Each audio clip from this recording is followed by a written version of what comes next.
মুস্তাফিজের সামর্থ্য নিয়ে যারা প্রশ্ন তোলে তাদের ক্রিকেট জ্ঞান নিয়ে সন্দিহান বিসিবি কোচ তালহা জুবায়ের।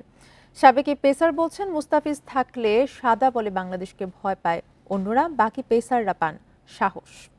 বান্ডেল থাকলে প্রতি সেনমানিতে টাকা বাঁচবে। বিকাশ সেনমানি বান্ডেল কিনে জিতুন প্রতি লেনদেনে। 2023 বিশ্বকাপের পর থেকে ওয়ানডেতে বিবর্ণ মুস্তাফিজ। 19 ম্যাচে মাত্র 19 উইকেট, ডেথ ওভারে 4 উইকেট।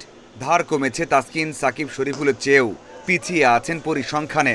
সমালোচনা শুরু হয়েছিল চারিদিকে। শ্রীলঙ্কাতে তৃতীয় ওয়ানডের পর প্রথম টি-20তে বসিয়ে রাখা হয়েছিল। সিরিজ জয়ে বড় অবদান রেখে দেখিয়েছেন ছোট ফরম্যাটে এখনও কতটা কার্যকর।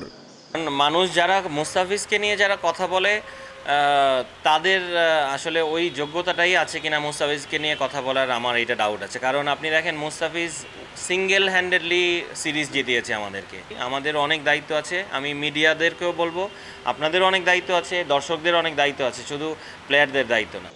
আমিরাত, শ্রীলঙ্কার পর পাকিস্তান, 3 সিরিজেই দারুণ বল করেছেন। মাঝে আইপিএলে 3 ম্যাচে 4 উইকেট ও 8-এর নিচে ইকোনমি আত্মবিশ্বাস বাড়াচ্ছে। মুস্তাফিজ দলে থাকলে শুধু ভালো বোলিংই নয়, অন্য বোলাররাও পান আত্মবিশ্বাস। মুস্তাফিজের যে এক্সপিরিয়েন্সটা ও গ্যাদার করেছে, ও যেই এক্সপিরিয়েন্সটা শেয়ার করে ইয়াং বোলারদের সাথে, ওইটা আপনি কিভাবে দিবেন মুস্তাফিজকে যদি আপনি টিমের সঙ্গে না রাখেন? মুস্তাফিজ হ্যাঁ খারাপ হতেই পারে, কিন্তু মুস্তাফিজ যে চ্যাম্পিয়ন বোলার, ও কিন্তু আবারও প্রমাণ করেছে। সিরিজে পারফর্ম করছেন তাসকিন, শরীফুল, রানারা। তবে বড় আসরে এখনও সেই সমীহ আদায় করতে পারেননি। ইংল্যান্ড, অস্ট্রেলিয়ার বোলারদের মতো ভয় তৈরি করতে এশিয়া কাপে দারুণ কিছু করার তাগিদ তালহার। আপনি যদি ইন্ডিয়া কিংবা অস্ট্রেলিয়া কিংবা ইংল্যান্ড এদের পেস অ্যাটাকের সামনে আপনি যখন খেলেন, তখন কিন্তু আপনি চিন্তা করেন যে না, এই অ্যাটাকটা সবসময়ই ভালো করে। ওরা কিন্তু ওই মানে সম্মানটা অর্জন করে ফেলছে, ওই জায়গাটা ওদের ক্রিয়েট করা।